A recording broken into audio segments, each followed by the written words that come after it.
All right, it's exactly 9 o'clock. We'll go ahead and get started with some introductions while participants are still joining in.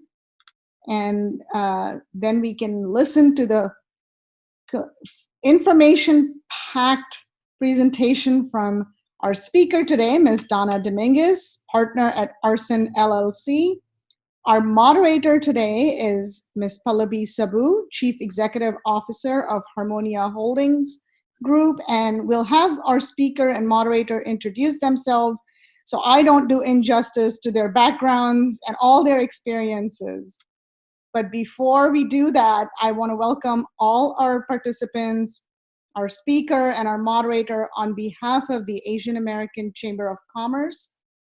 We're going to discuss how to gain a competitive edge through your indirect rates today.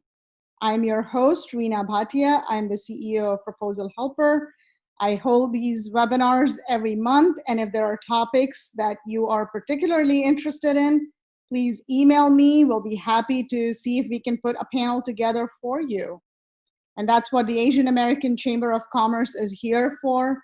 We are dedicated to improving the economic development of businesses.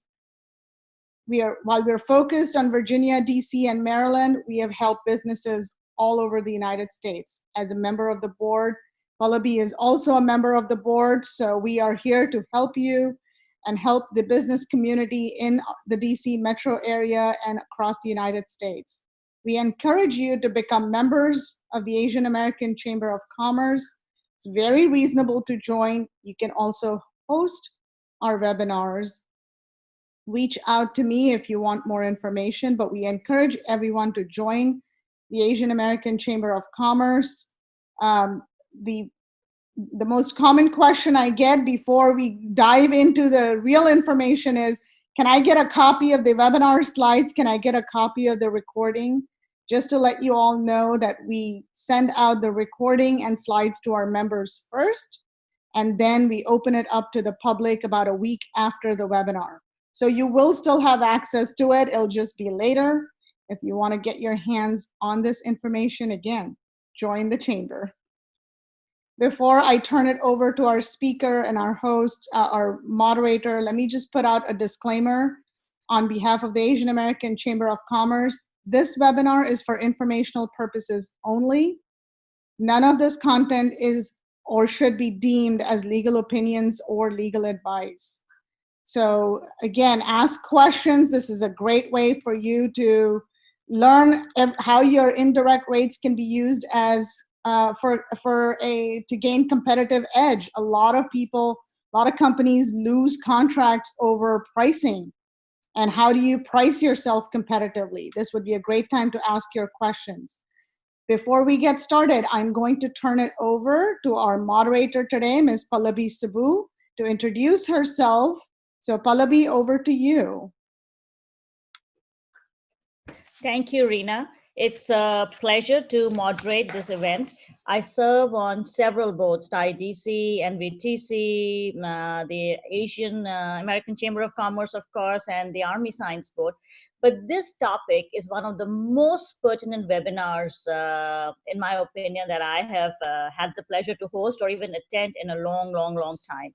And I say that because as CEO of Harmonia Holdings Group, the challenges I have faced as Harmonia has grown. When I started Harmonia, we were 1.5 people. And today, Harmonia is about 400 plus people. And there were several challenges. We started with doing an SBIR, which is a small business innovative research grant. And phase 1 is a fixed price, $100,000 award. And the government doesn't expect you to know much. But when they give you a phase 2, which is about $1.5 million, they want you to have an approved accounting system by DCAA, which is the Defense Contract Auditing Agency. They need you to know your indirect rates. They need you to submit an incurred cost submission. And lo and behold, if you are off, they don't care. But at the end, if your G&A is off or you put your unallowable cost in the allowed category and you have to adjust later, it is very painful. And I'll tell you why it's painful. Let's say you've built for the entire amount of your 1.5 million in terms of labor hours, including the loaded cost. and DCAA comes and tells you at the end of your year that certain costs were not allowed and your GNA is either lower or higher, right? You can't really go back and tell the government, oh, now I worked more, so I need to claim the money that I'm not claiming because I have more labor hours. You're committed on that. So you either left money on the table, which you could have picked up, and which is very important for a small business, or you used up more and now you have to return it to the government. Both are painful situations. So I personally am really looking forward to hearing Donna speak. The other issue as Harmonia has grown over time is, as you grow, you have holiday parties. How do you expense that? What is allowed? What is not allowed? You have to entertain customers or network with customers. If you classify that networking as entertainment, it's not allowed. But if you classify it as networking, it might be allowed. So knowing how to classify things, knowing how to work the system within the bounds of legality, and not walking away with the loss in hand is very important, because at the end it's only cash that talks. The other issue we run into as we've grown bigger is, sometimes a prime will come and say, I'll give you a wrap rate of 1.2. And you might balk and say, oh my God, that is so low. It's insulting. But is it really, forget the insult aside, are you still making money on that? To know at what point to walk away and at what point to stay, because you'll still make some money if you stay there as a sub versus completely walk away because on the face of it, it seems very low. It's very important, because at the end, you have a fiscal responsibility and you want to make money in the company. So with all those questions in mind, let me introduce to you our esteemed speaker, Ms. Donna Dominicus. She's done it from all sides. She's an indirect rates guru. She's done it from all sides. She worked in the government. She's worked in the private sector. She now works in an accounting firm. So she comes to us, giving us a competitive edge on indirect rates from all perspectives. Briefly, to introduce her, she's a partner in Aronson LLC's Government Contract Services Group, where she provides a wide range of financial compliance advisory services for government contractors. She's experienced in matters related to the FAR, related to CAS, related to incurred cost submissions, related to DCAA, and you really need advice on handling DCAA, provisional billing rates, and so on. She's worked for years with contractors, giving them advice on how to keep an adequate accounting system. With that, and not wasting any more time, let me hand it over to Donna to take us forward. Thank you so much for that warm introduction, Pallavi and Reena. You guys have hit the nail on the head this morning. There's so much goodies to talk about when it comes to indirect rates, and it is actually one of my favorite topics. So I appreciate you all letting me talk for the next 45 minutes to 50 minutes about one of my favorite topics. And I will dive into all of that, but I will just do my little quick little 5-minute spiel that I'm obligated to say that I come from Aronson. Just so for those of you who are not familiar with us, we're a regional CPA firm located in Rockville, Maryland. We were founded in 1962 by Jerry Aronson, and we have probably 280 plus employees. We're broken out into specific niche industry groups, and I'm coming from the GovCon consulting group, so I wanted to give you guys a little bit of background of what we do. So as a traditional CPA firm, we do taxes and assurance, we do M&A activities, we do GSA support, we do outsourced accounting solutions, we do cost point implementations, 401k audits. I mean, we try to run the gamut for our government contractors. We want to be all-encompassing and a full-service solution for government contractors when they come. So when you come, you're going to get multiple advisors in the firm that are going to help you with their own area of expertise. So it allows each of us to go and forth and drive our passions and spend the time in the areas where we love and what we love to do. And so mine is in the GovCon compliance group, and here's just a sampling of some of the things we do. For those of you who are, maybe looking to bid on the CIOSP4 bid that's coming out later this year in December, you need to have an adequate accounting system, as Pallavi just mentioned earlier. So in that case, you have to go through a 1408. CPA firms can do that for you. If you need to get your CPSR purchasing system put in place, or contract novations, if you have to prepare your budget indirect rates, or you've just got auditors knocking on your door and you need some support with that, or preparing your incurred cost submissions, there's a variety of things. We kind of fill in the gaps and we're kind of like your outsourced accounting compliance solution that you might need to turn on and off when you need them. Because it's kind of like what Pallavi said, you're going through the different phases of your life cycles and you need different support at different times. And that's what we're trying to provide to our clients. But let's really just dive right in and just go full force into the indirect rate strategies, because this is what we're going to hear to talk about. And really, every company is slightly different. You're going to customize your rates for what makes sense for you and what you guys do and what you do well. And then those costs and expenses have to be reflected in your indirect rate. Because at the end of the day, you want to maximize recovery of the costs that you're allowed to bill to the government. So while this cake may be a 3-tier cake with these specific colors, yours may be designed slightly differently. And that's what we're going to talk about. Because it's just like when you go to get your wedding cake, you're going to decide how many tiers it's going to be, what fillings it's going to be, what type of cake it's going to be. Those are the same things I want you to think about when you're designing and building your indirect rate structure for your entity. And a lot of the questions I get on a regular basis, and a lot of questions that you might be asking yourselves when you came into today's webinar, which, by the way, we do want you to please make this interactive. Please ask your questions in the chat box. Pallavi's going to monitor those for me so that we can make sure that we get them answered. So I want you to get the most out of this presentation today that you possibly can. And I'll share as much knowledge with you as I can. But, we want to answer the questions and to have you start thinking about, well, when's the last time I reviewed my indirect rate? Have I done that? Do I do that? How often am I doing that? Who is responsible for watching that bottom line? Do we have somebody in the firm who is specifically managing that? Do I have multiple people managing it at different levels? What is our structure? What is our review process? How are we making sure that when we build the budget that we're managing to it? And who do we assign the roles and responsibilities so that we can go in and check in with them? Is there a reporting hierarchy internally, or is it just 1 or 2 people? So you have to make sure that you have it proportionate to the size of your company and the number of contracts you have.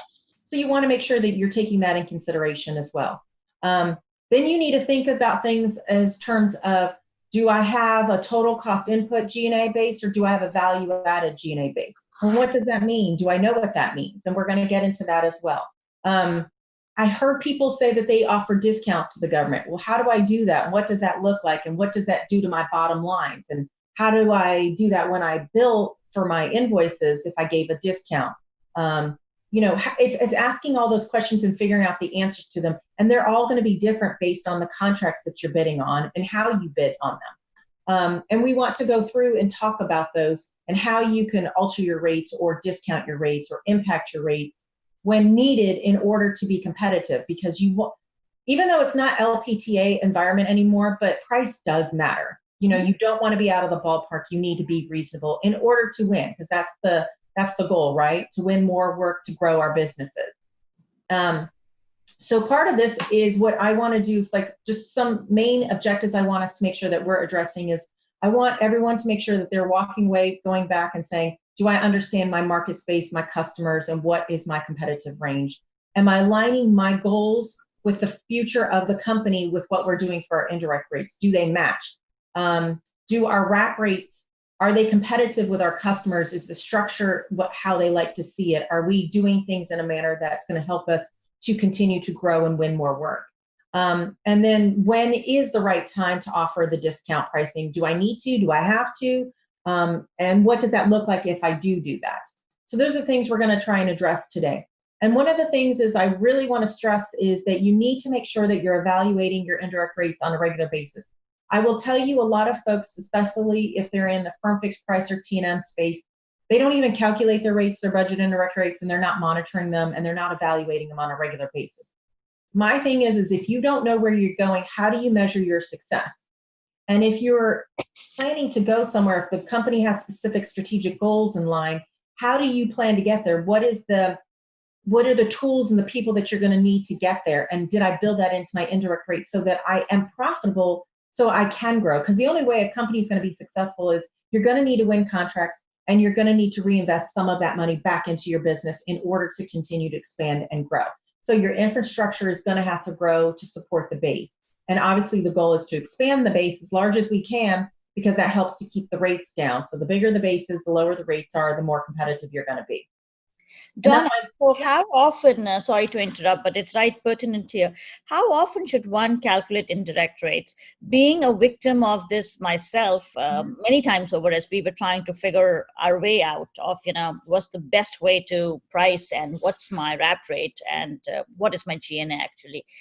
We did it once a year, and that came to bite us. Then we started doing it once every few months, and we were still not on the ballpark. Give us some advice on how often and what are the telltale signs as you watch your indirect rates. and that's a very pertinent question. You should be ideally monitoring your rates on a monthly basis. Now, it's not to say that in the very first quarter, your rates are going to be slightly skewed because you only have 1 or 2 or 3 months worth of data.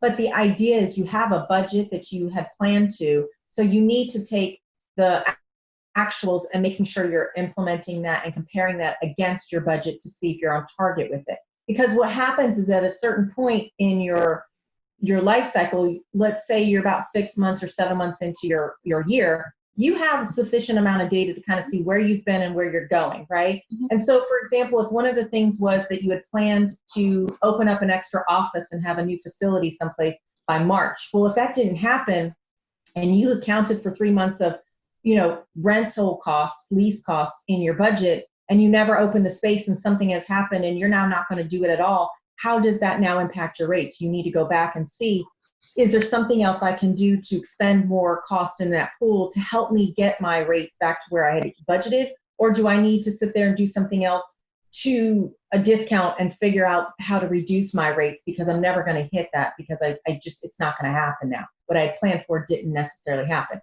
And like budgets, they're all what you put together as your overall best wishes and hopes, and you do the best you can to plan for those. But things do happen, but you need to make sure you're monitoring those so that way you can make adjustments in real time so that you can get back on track where you need to be. Okay. So go ahead. There's one more question on the chat box, and I think that's a very pertinent question, and I'll try to read it. If you have an unpopulated JV that is cost plus, are the independent companies about the bill to the JV as a T&M? Wait, I'm not sure I understand the question. I kind of get the question. So JVs are a very complicated matter. They are part of my slide deck here, but we'll go ahead and talk about it now. So joint ventures, and typically what's common in industry here is most people will do an unpopulated joint venture, meaning there's no employees in the joint venture. So 2 or multiple companies will get together, create a new entity, and they won't put any employees in it, but they will subcontract themselves to the joint venture in order to win new awards. And a lot of times the joint ventures allows you to put together multiple companies that have enough past performances or strengths that play off of each other to help them be strategically successful in winning a particular type of award. Mm-hmm. Now, the way joint ventures work is they're going to bid as a prime contractor to the government on whatever the government's giving them. Let's say it's a cost reimbursement contract. That does not necessarily mean the joint venture has to subcontract to the members or the subcontractors in a T&M or cost reimbursement or firm fixed price. The joint venture will subcontract to the members or other subcontractors whatever subcontract type is appropriate for what they're giving that subcontractor. So let's say, for example, Pallavi and I are both members of the joint venture, and we're going to sub out to the 2 of us. But Pallavi has an adequate accounting system and my company does not. That means the joint venture, first and foremost, cannot give me cost reimbursement and cannot give me a time and materials with provisional rates being applied on my pass-through costs because I don't have an adequate accounting system, so you can't give me a flexibly priced type contract. But Pallavi does, and the types of services that she's providing is maybe complex, so I'm going to give her a cost reimbursement subcontract because that makes sense for her company. But for mine, we're just providing, let's say, butts and seats, so a fixed labor hour contract would probably be appropriate. So you have to look at a joint venture as a prime contractor. Think of it as its own legal entity, and it has to do its due diligence and give the appropriate subcontract types to its subcontractors, even though they may be the members and the owners of the joint venture. So you have to make sure that you're thinking about that when you're doing that. So I hope I helped answer that question as to what you're looking for. Contract types are given based on the services or products that's being provided. So you have to make sure you give the appropriate contract type for what you're doing. The other point I tried to make on unpopulated JVs, because I'm struggling through that right now, and we have the senators helping us. If you are an 8A, right, let's say both companies in the unpopulated JV are an 8A, it doesn't mean that your unpopulated JV lists on eBay as an 8A. And that's a problem, because if you're going to bid on that and you can't even see the 8A opportunities, there's a flaw in the 8A in the eBay system which will not list the unpopulated JV. So now we're going through an entire policy change issue on that, but cannot be resolved soon. But a question pertinent to you, Donna: how is the PPP forgiveness impacting the overhead rate? Because a lot of companies got the PPP, right? Where does that come into play? So PPP, I don't want to derail us too much because I want to get us back on track with this, but all I will say for PPP is it's a complex situation. Our firm has been, we've got an entire COVID hub and a lot of content set out on our website for free, a lot of webinars that have been done for that. But as of right now, the SBA has opened up their ability to start accepting the loan applications from the banks. But the problem is no one's really given guidance on the actual forgiveness. So DOD has partially stated that they want the forgiveness to be applied in the same manner that the funds were used. I know there's a lot of questions on people wanting to pick how they apply the credit. So the general gist of how this is supposed to work is someone got the PPP loan, they apply for the forgiveness, it goes through the bank, goes to SBA, and then you're applying the credit back, ideally where you use the proceeds. So if you used it to cover payroll, it's going to offset back at the direct labor dollars that you use to pay the direct labor folks at the project level, so it passes through as a credit, as well as the indirect people in your overhead pools, in your G&A pools, it'll credit back into those pools. So what's going to happen is you're going to see credits being applied back into your overheads, your G&As, your indirect pools, as well as your bases for the direct people. And then you're going to end up recalculating your rates. Now the question then gets more complex. Well, what year am I applying it to? Because they've stretched out the time frame in which you can use the loans. So now they're just starting to open up, having to do the forgiveness. I don't know if it's going to hit in 2020 or 2021. I don't know if the credit's going to hit in 2021. We have people at our firm that have been working closely with DCAA and DPC to try and figure out and keep up with what are going to be the regulations.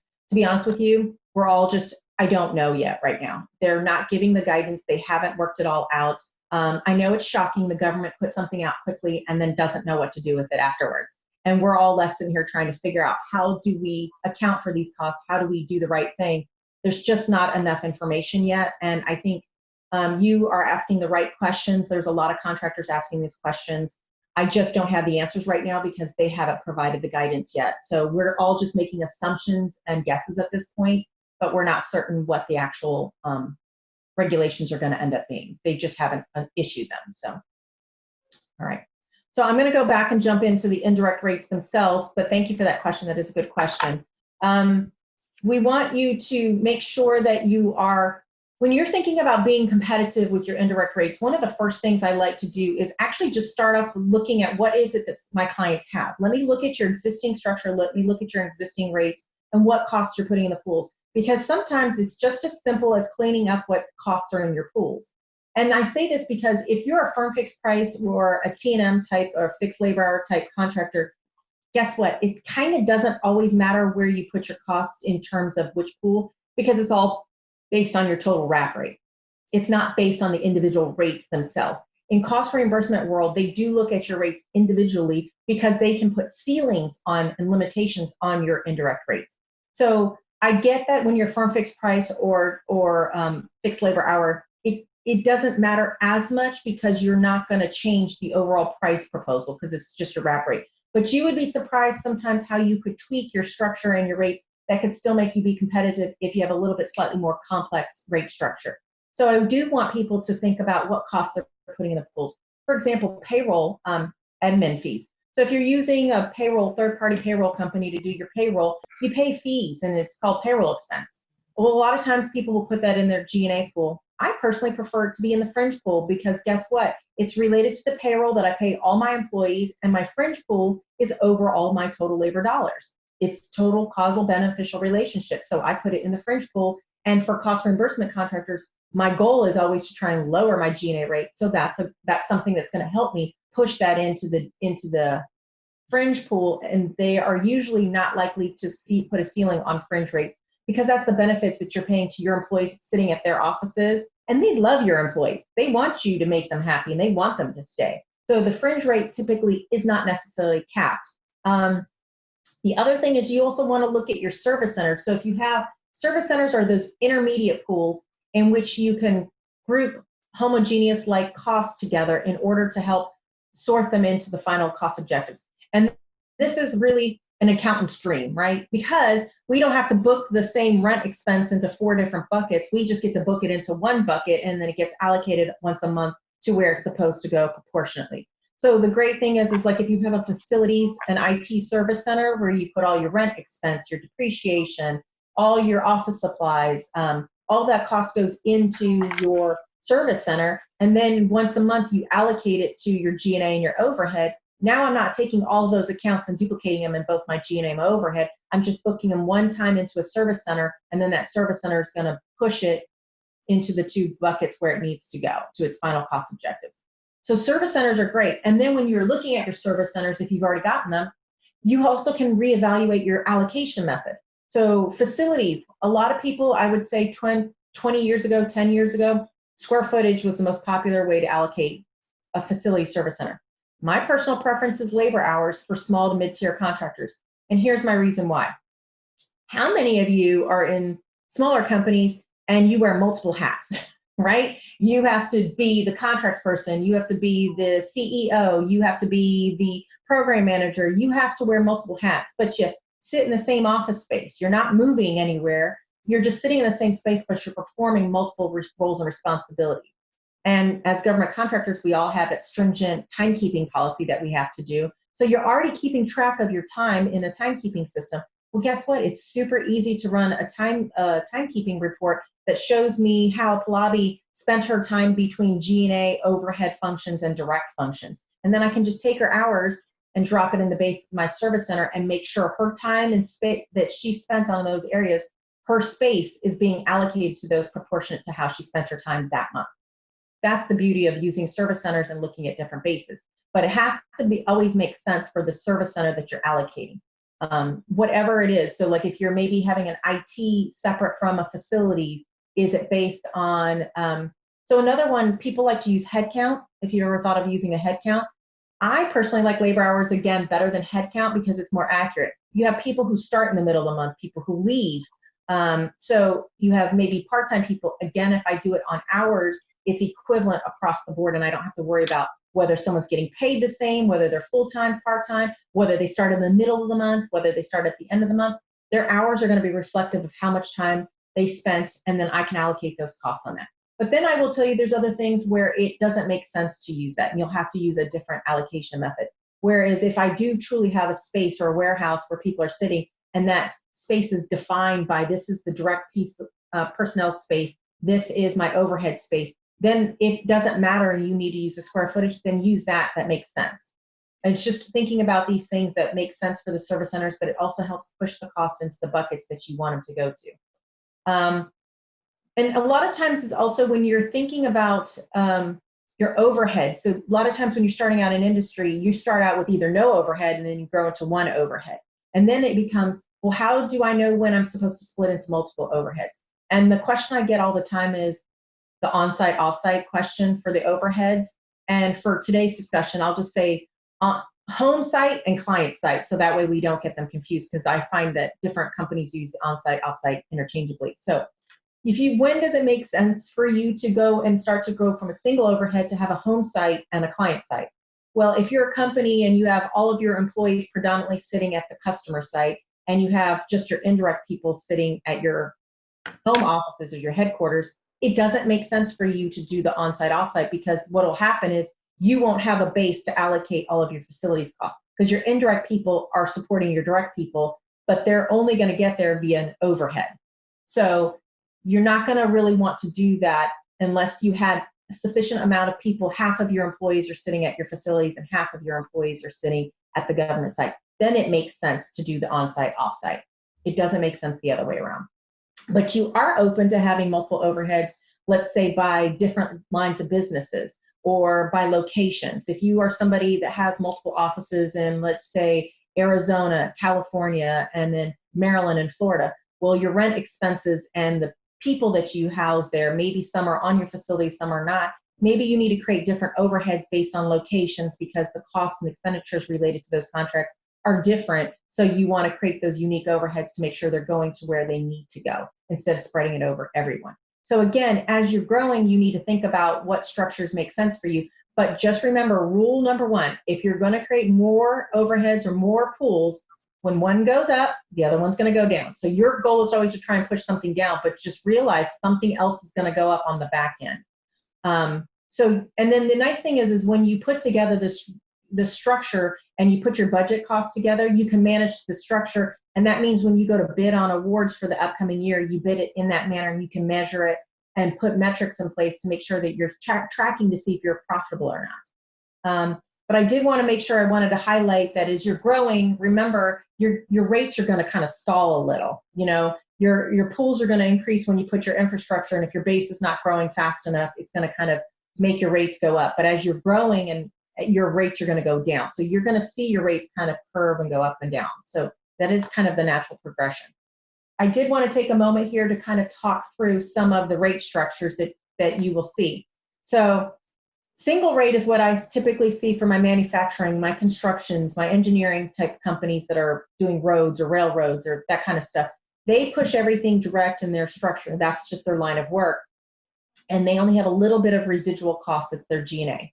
I also see single rates starting out for beginning government contractors. So if you're really small and you're just starting out, you may only have like G&A, you may only have fringe in G&A, or you just may have G&A.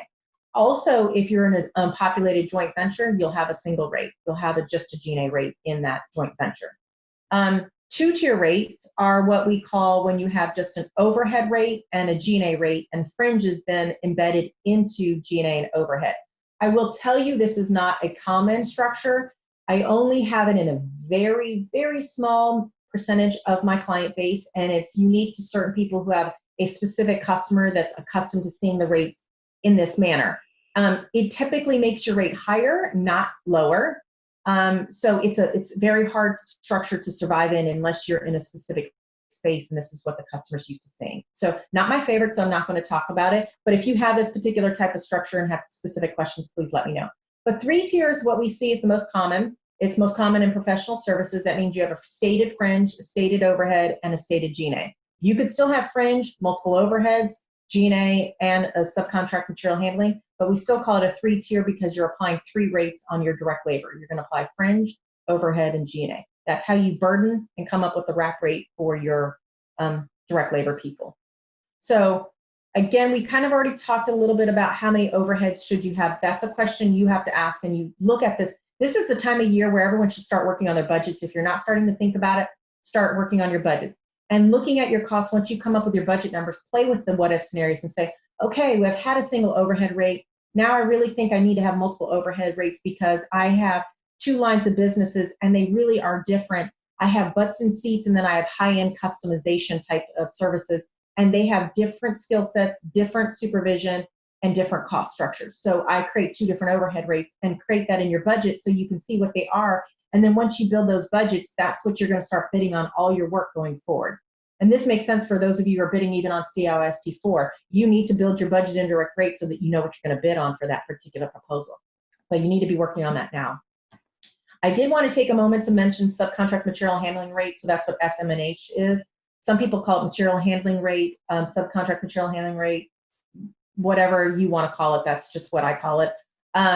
It's like when you have a mini G&A rate is really what it is. It's a mini G&A rate you apply onto your subcontractors, your consultants, and all your subcontractor and consultants cost, and your materials, direct materials, anything like that. Those are all going to be related to your materials. So you have subcontractor material handling. It basically allows you to reduce the G&A cost that's going to be burdened onto those costs. What happens is when you create that, what your G&A turns in from a total cost input to a value added, because you're now applying a little bit of subcontract material handling on the stuff that would normally have been in the base. What'll happen is when you create this subcontract material handling rate, your G&A rate is going to go up. So you want to make sure you can handle the higher G&A rate once it goes up if you're going to create the subcontract material handling. And if you cannot, well, then that's going to come up with other solutions, and that's the ones I want to get into. So let's say if I try to create the subcontract material handling rate, it's going to inflate my G&A rate to 20%. I'm never going to win any work. It's just not going to work. It's going to make me lose money on all my existing contracts, and I'll never win anything. So it doesn't make sense. But I've got this bid where I've got a significant amount of contractors on there, subcontractors on there, and I cannot apply my full G&A rate. It's just too high. Let's say my G&A rate's 15%, and you're like, I can't do it. It's just too much. Well, maybe on that particular bid, because you have a significant amount of subcontractor costs, you will offer up a discount to the government. And they love discounts, and they're happy to take them. But there is something that you have to be aware of when you're offering these discounts. You have to calculate in your price proposal how much cost now is going to be non-billable to me, and it's going to come off my overall profit margin. Because you want to look at this when you're going to do your price proposal. Let's say you were bidding it so that you were going to make a 6% profit margin, but then you discount the G&A on the subcontractors down to, let's say, 5%. Well, that's 10% G&A rate. Let's assume your G&A rate is 15%. That's 10% of my G&A allocation costs that I'm not going to be able to bill to the government. I'm not going to be able to cover. What you need to quantify that dollars and subtract it off of your bottom line. So where you thought you were going to make an overall 6% profit margin on the entire contract, guess what? You're going to now make 5.5%. And if you're okay with that and it gets you your foot in the door and you're still going to make money, by all means, make that deal and put that in your proposal and calculate that. But just remember, if you keep doing it over and over and over again, calculate what your profit margins are going to be so that you're managing to a realistic number. You don't want to, I will tell you this, and this has happened to a client of mine. They got so aggressive on their pricing and discounting of their G&A, the government said no. You know why? Because they're like, you're going to lose money. You're not even going to be able to make money. And then that'll put you out of business, and then you won't be able to perform the contract. The government still wants you to be a healthy company that can pay your vendors and that they know that you're going to stay in business. Those are the companies they want to do business with. So you have to be savvy about how you're offering these discounts, but making sure you're still making a profit. So I want you to make sure that when you're doing these, you're making business decisions and you're calculating them when you make them. So that way, you still can be competitive. You can still win more work. And again, sometimes it is a self-fulfilling prophecy, right? I'm not going to lie. You keep offering enough discounts, you're still making money, but you're winning so much work that your base is growing. Guess what? My G&A was budgeted at 15%, but we won so much work this year. Guess what? My G&A rates now dropped to, let's say 11%. Well, that's significant. Then that bumps up the profit margins on those contracts where you originally thought you were going to get 15% G&A now, and you were going to lose a certain portion of it. And if your G&A drops down to 11%, guess what? Your profitability on those contracts all just went up. So it's a wonderful tool. It's a great way to help you win more work, but just make sure you use it wisely and you're calculating your numbers before you make those decisions. Because I've had business owners go to me, why is this not making money? Because you propose something so low, below what your actual costs are. That's why you're losing money. You need to know what your break even is and then make your business decisions, which is exactly what Pallavi was saying earlier. It's so key to understand when you're bidding on things, what your costs are, what your break even is, and then what am I offering so that I can make money, but how much can I discount off of that to still be profitable and stay in business? It's very important. Donna, 2 points here from personal experience. One, the point you made earlier, it's called price realism, right? The government doesn't want you to lose money. So if you think, okay, I just want to win it and I'm going to lose money because I'm making money on other contracts, the government doesn't care. Your price proposal for a particular effort should make realistic sense to the government. Otherwise, and I have lost bids where my price has been so low and the government has said it's not realistic. The second point I wanted to make, it's really important because those costs, for each project, you must know if you're making money. You may choose to lose money. That's your choice. But to have an analysis per project on how much money you're making, which means how much your exact indirect costs are, is really essential for the financial health of the company.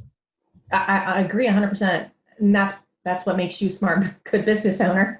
Because you understand that. But it is so important to understand these. And I say this because I know it's a passion and a favorite thing of mine, but for me, it is important for you to understand these things so that way when you are bidding and that you can be successful in making good business decisions, Because I think the hardest thing for as a business owner or the person who's steering the ship to make decisions if you don't have all the facts, right? And if you can't give that person good facts to make a good business decision, you're going to make a wrong turn. It's going to go in the wrong direction. So we want to make sure we're making really good, smart business decisions. And you're spot on. There may be times where you're going to take something a little bit on the chin to maybe get in with a brand new customer, but that's a business decision you're making because you know you're making enough profit on all the others to offset that. Because at the end of the day, it's our responsibility to make sure we're being successful and being able to bring in enough work to keep everyone busy and paying all the salaries. So I just want to make sure everyone's happy and doing well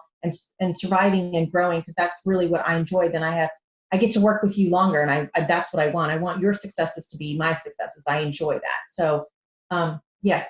And then I did want to point out, you don't always have to give discounts, just so you know. There are other ways to do things, and there are ones where you may want to impact your G&A rate. And so an impacted G&A rate is slightly different from a discount. So a discount is me offering the government a discount off of my budgeted rate. But there are times where you may go bid off of on an RFP, and you're looking at this RFP and you're like, oh my God, if we win this, I'm going to double in size. Holy cow, what are we going to do? This is going to be fantastic and scary all at the same time. But that has a significant impact to your rates for smaller to mid-sized companies. When you're adding and growing that much to your base, your rates are going to drop drastically. So what that means is on that particular RFP, if I'm bidding on something that's going to double the company in size, I'm going to start with my budget rates that I had done for the business for the year. This particular bid was never in our budget, was never in our vision, and I didn't account for it because it's so big that our rates will drop drastically. So then what you're going to do is impact your budgeted rates that you had prepared for the year based on that one and only contract, and you're going to submit it for that one and only proposal. So what'll happen is you're going to add in so much more direct labor dollars, you're going to add in everything, your rates are going to drop, and you're going to bid that and price that entire proposal based on those impacted rates on the scenario should you win this particular award. And then what happens is you submit the proposal and you change nothing in the way you run your business. On the next proposal, you go back to your original budget indirect rates. The only time anything changes is when they come back and say, Bobby, you won that award, right? Now you're going to have to change your budgeted indirect rates for the firm because you just won that big, huge contract, and you're going to get all this expenses that are going to come hit your books. And if that's going to happen, your rates are going to drop and you need to resubmit and change your provisional rates going forward. That's the only time you change it. It may be, for example, you don't have an SMH rate, but you're bidding this and this particular award is huge and I have tons of subcontractors I'm going to have to manage. So I not only impact my rates, but I created a subcontract material handling rate too, because now I have a big enough base of direct labor dollars and a big enough base of subcontractors where I can sustain both of those. I bid it on that award. If I win that award, I have to now implement that structure and those budgeted rates into my new system. And then going forward, I have to apply that methodology to those and metrics on that.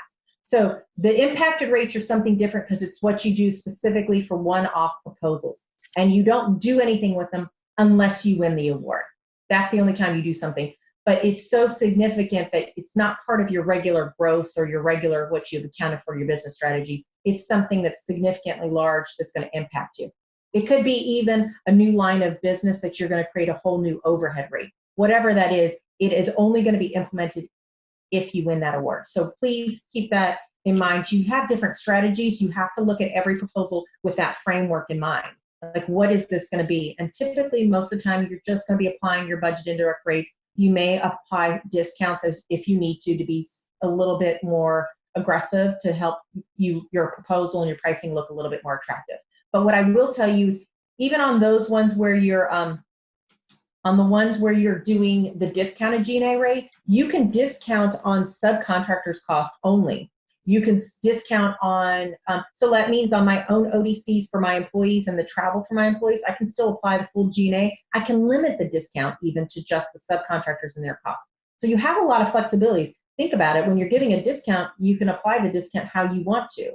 So, but just remember, don't make it super complicated because the people on the back end who have to do your billing and the accounting system may not love you if they can't make the system do that. So again, the accountant in me comes back out because I've had those nightmares. There's So, a parallel situation before you leave that topic on discount. yeah, Sometimes, and I do it, so I'm assuming a lot of contractors like me do it. An agency that you want to work with and you know a big RFP is coming out has a small RFP, maybe a 4 or 5 body RFP, and you want to give excellent rates to win that so that you get your foot in the door, right? yeah. Remember, if the contracting officer is the same and you have a heavily discounted rate for the same agency for the same project, a subset, initially you can't suddenly go back and bid the larger RFP that you're eyeing with a higher rate because the history stays. We've learned that by tripping on our own toes. Donna, have you had experience with that? Because you can't suddenly, charge, let's say, X and then 2X with the same expanded effort. I'm so glad you asked that question because that's a really great point. And you're absolutely right. It is a little thing. You have to make sure that when you're offering these discounts, you're 100% right, that once the customer gets a taste of that, they're like, well, I got this before. Why am I going to now have to pay double that? And they're not likely going to. So, you have to be careful with your discounts. Don't be too aggressive sometimes. I understand there's certain places and times where you do want to be aggressive, but it can come back and bite you in the butt. That is spot on, because you do have to think about it. It's kind of like, well, I bought this box over here from you for $1. Now, why am I going to pay $2 for the exact same box from you? So you have to take that into account when you're going in and giving these discounts, that they're going to become an expectation. The wonderful thing about it is if you do give some discounts and you're growing your business enough, that hopefully your actual rates will come down a little bit and get in line with where maybe you're starting to get the discounts. So I like the idea of giving discounts when appropriate, but I don't like to give away the farm, because everything you guys do is of value. You should get paid for your services. You are worth what you're getting paid for. So making sure you're getting paid for that is okay. If you give quality service, you do quality work, you should get paid for that. But I don't disagree with giving some slight discounts at times when it makes sense. But just that is a very, very good point. Be aware that if you give that to a specific customer, that customer is going to be expecting that type of rate and that discount on a regular basis going forward. It's a gamble. You could lose awards if you don't. So I want to be respectful of the time and making sure we get answers to the questions and hit some of the last of these slides. But I did want to remind you, service centers are one of my favorite ways of kind of pushing costs more into overheads and getting them out of G&A. So looking at your different types of costs that you have in your trial balance and seeing what is it that you can push from one area to another, what allocation method can I do to push that into a different service area or push it into a different overhead pool, making sure you're aligning and making sure you're looking at those costs and who's charging their times into those buckets, and making sure you're having the cost follow those people appropriately. For example, and it might be, I don't know if I've already hit it on one of my slides or not, bonuses is one of the things I get a lot of questions about. First and foremost, let me just get on my soapbox for a minute. They need to be performance-based, it needs to be in accordance with the written plan, and it needs to be fair and reasonable. Okay, so those are the first 3 things you need to do in order to get past the allowability for FAR, right? And then after that, it's a question of where do I book those costs? And it's really entirely up to you. You can choose how you want it, but you typically have one of 2 ways. You can typically put it in the fringe pool, or you can put it in the overhead and G&A pools following the labor that's incurring them. And that means if you have service centers, and let's say you have people in your IT service center because you have an IT help desk team, their bonuses will follow them in the IT service center, and then will ripple through to the final cost objectives. So you can have it follow the labor. My only thing is if you put something in the fringe pool, it has to be applicable to everyone. So if I don't have a grandiose firm-wide bonus structure where everybody has to perform set goals and everyone gets paid a bonus, then I don't want to put it in the fringe pool because it has to be applicable to everyone. If you are one of those companies where you have like a management executive bonus and then you have a firm-wide one, the firm-wide one can go in the fringe pool, but the executive one has to follow the executive labor into their appropriate bucket because it's not applicable to everyone. You may even have simple things as spot bonuses where, hey, I'm the co-char and I come up to Pallavi and I said, you know what, Pallavi, you have such great employees. Joe and Tina have been so spectacular. Can you make sure to give them a bonus? Because they really helped me out the last couple of weeks and stepped it up and made sure that I got all my stuff done so that I got it in on time. Bobby's like, great, I'm going to keep my customer happy and I want to keep my employees happy. I'm going to give them a bonus, but guess what? I can't bill for it on my contract. But if I happen to have a spot bonus policy in my employee handbook that says that anyone can be nominated for bonuses up to, I don't know, say $1,500 or $2,000 or whatever, you can give them a range of whatever it is. And then you can put in that the COTAR's email that says that they're, recommending them for a bonus. The program manager can confirm that and send that over to the executive team, and the executive team can approve that. And then those two employees are going to get spot bonuses because they went above and beyond and earned it for whatever services they did. So, and that could be something that could be firm wide, because let's say that the CFO is going, gosh, my senior accountant's been doing really well. We've been working really late to make sure we're getting caught up with our billings and getting us back on track. So because we've gotten far behind, I want to nominate them for a spot bonus. And then they go in and submit that in for a spot bonus, and then that person gets a $1,000 spot bonus. So those are things that you can create in your own firms just to entice people to go above and beyond, and it gives you the ability to pay them, and it's a way to put it in your indirect rate structure, and it's a way to make it an allowable cost that you can pay and that they get, and then everyone's happy. But you just need to make sure you put it in your employee handbook so that people are aware of the spot bonus, what you need to do to earn it, how you get nominated, that kind of stuff, and then boom. It's like a couple paragraphs or one paragraph regarding the spot bonus in your employee handbook, and boom, you've got an allowable cost that you can put in your fringe pool. So you have a lot of flexibility of things that you can do, just making sure you're keeping track of that. I did want to touch on here, this last bullet is who's charging to G&A and the business development time for overhead people, because I get this question all the time as to where do I charge my time, specifically for business development. So BD is business development, and business development, so that I'm clear, is different than bid and proposal. Bid and proposal to me is when I've got an RFP in hand and I'm responding to an RFP. That turns into a bid and proposal. Everything you kind of do, talking to people, trying to grow and expand and say how wonderful the company is kind of business development time. Depending on your companies, you may have dedicated business development people, or it may be you who's doing it as part of a subset of your job. So I think you need to figure out who's doing it and what's your job and what's your role, and then where do I charge my time. So for example, if I happen to be the business development person, and that's my job and my title, my time and costs are going to go into my G&A pool, because what I'm doing is trying to bring in work into the business that I do not yet have. And just so that we're clear, overhead costs are the costs you incur supporting the existing contracts you have. G&A is supporting the entire firm. Overhead is literally to support the contracts you have. If you lost all of your contracts today, your overhead would go away. But all of the other stuff that's left to run the business is considered G&A. So let's say I happen to be Pallavi's director of operations. My role is I manage 5 contracts and 75 employees.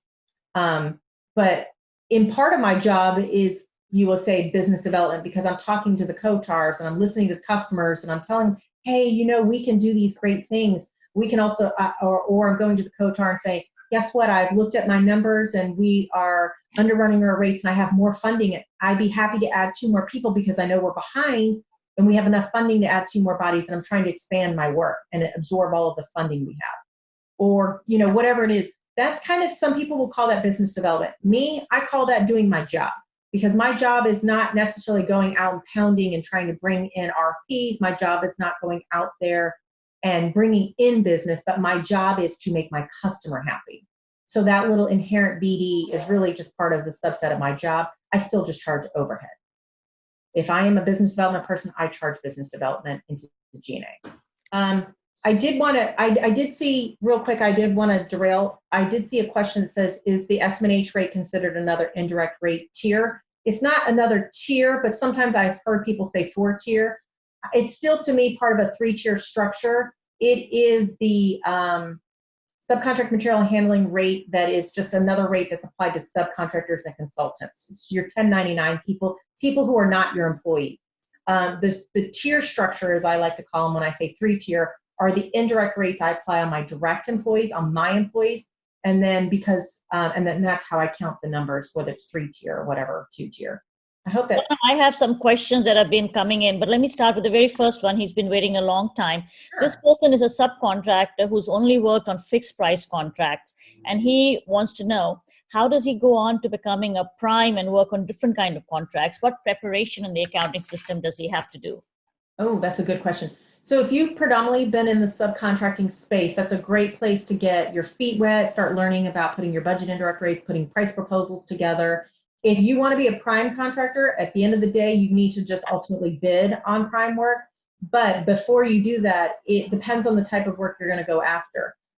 If you're going after firm fixed price or fixed labor hour prime work, that's fine. You just need to make sure you put your budget indirect rates and submit your price proposal. The government does all of their due diligence for firm fixed price and fixed labor hours before they make the award to you. So they can audit your budget indirect rates. They're going to look at you, ask you all the questions before they make the award. On cost reimbursement, they do it before, during, and after. So, and so that for that reason, flexibly priced type contracts, you have to have an adequate accounting system. So a lot of times if you're going to bid on an award as a prime, and it is a flexibly priced, let's say cost reimbursement type of contract, they're going to state you need to have an adequate accounting system for that RFP. So the RFP will have its specific language, and you have to read every single RFP to see what the requirements are, because they differ from RFP to RFP. But it may say you need to have an adequate accounting system, or you need to state if you have an adequate accounting system. It may say you have to have an adequate accounting system within the last 24 months. It'll even go so far as to state who can give you the adequate accounting system, whether it's DCAA, other cognitive federal agencies, or third-party CPA firms. So if you're truly looking to get into the prime role, what I would say is, if you've been a subcontractor, you need to start looking. I would probably start working my way into being a subcontractor, but getting cost reimbursement type work, even as a subcontractor, so I can get some past performance, some experience in the cost reimbursement world, and then using that to go apply myself when I can to apply for a prime contractor. Now, if you're some type of small business designation, a lot of times you can still get prime, those particular ones, because they're set aside. So all you're competing against other people that are like you.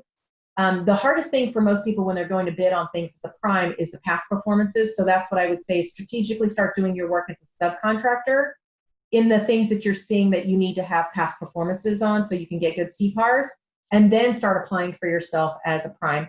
Unless you also have a good customer that's willing to give you something as a sole source, that's another way. So working those relationships, that's also another way to get yourself in the foot as a prime. Well, Donna, two questions before we run out of time, and they're important. One is the same question from a prime side, which is how, if I have a lot of subcontractors and 1099, what is the impact on my RAP rate? So having subcontractors and consultants and 1099s is great. It depends on your indirect rate structure. If you only have G&A, then it's going to add to your base of G&A, and it's going to lower your G&A rate because you're expanding your base. So fantastic to have subcontractors and consultants. I would say it's always a good idea to have a healthy mix of your own employees and subcontractors, because at the end of the day, if you want to be in business and stay in business, you need to have your own employees. There is a FAR clause that will come in contracts that says that you cannot, you cannot have a significant amount of pass-through costs. So subcontractors and consultants are pass-through costs. So if you're going to have a contract, you ultimately have to do a certain percentage of the work. Otherwise, the government's not going to give you the work. They're just going to go straight to your subcontractor, because there is a FAR clause that does have an issue with a certain percentage of it needing to be done by the prime or the upper tier subcontractor. So I would say having subcontractors is great. It expands the base. If you happen to have a value-added base, it's just going to expand the base of your subcontract material handling base rate and help to keep that lower. So again, they're good things to have in the mix, but I would make sure you always have a healthy mix of direct employees as well as the subcontractors. Now, for the very last minute of our hour, the very important question: where do recruiting costs go? Do they go both for current projects and proposals? Do they go in overhead, or do they go in G&A, or how does it work? I don't know who this is, but that was a perfect question, because that's like one of my things on here. It must be on my next slide. Recruiting is a significant cost for government contractors, and I see people putting it all over the place. It depends on your structure and whether you have a service center or not, but let's just say you have a fringe, overhead, and G&A structure. If I'm recruiting, 90% of who I'm recruiting are direct employees. The next person I'm typically recruiting after that, maybe infrastructure to help with the direct people, would be the overhead people. let's face it, I've been in the G&A pool. We're like 5 people deep before we get another body added into the G&A pool. So the recruiting expenses can follow the people you're hiring. So if I'm typically hiring G&A and overhead people, then I want my recruiting costs, the labor and the expenses associated with that to go into the overhead bucket to follow labor that I'm incurring it, so that it's allocated over the base that's causing me to incur that expense. And really to keep it out of G&A, because G&A, you're not recruiting typically a lot. So if you're paying recruiting fees, if you're going out and paying for ads in the paper or whatever, recruiting expenses, all that needs to go and follow the labor that per people that you're hiring. It doesn't go directly to the jobs. It'll just go in the overhead that then is allocated to all the contracts. Thank you, Donna. I wish I had met you 10 years back when I was struggling with a lot of these issues. But thank you so much for your time. Thank you, audience, for listening in. Thank you, Rena, for hosting this. Thank you, AACC. It's been my pleasure to moderate Donna, and I certainly am walking out a little bit smarter. Thank you. Thank you so much, Donna and Pallavi. Great interaction here, lots of questions. I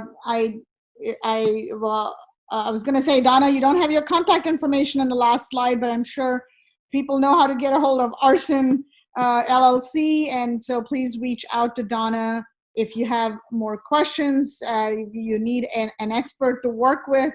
Please reach out to Donna and her team. I'm sure they'll be able to answer all your questions. Again, we will have this recording available to everyone in a few days, so you can review this again. Thank you so much, Pallavi. Thank you, Donna. Thank you, all the participants, for joining. Take care. Thanks. I would like to take this opportunity to thank all the contracting committee members for their dedication and support to make AACC Government Contracting webinar series possible.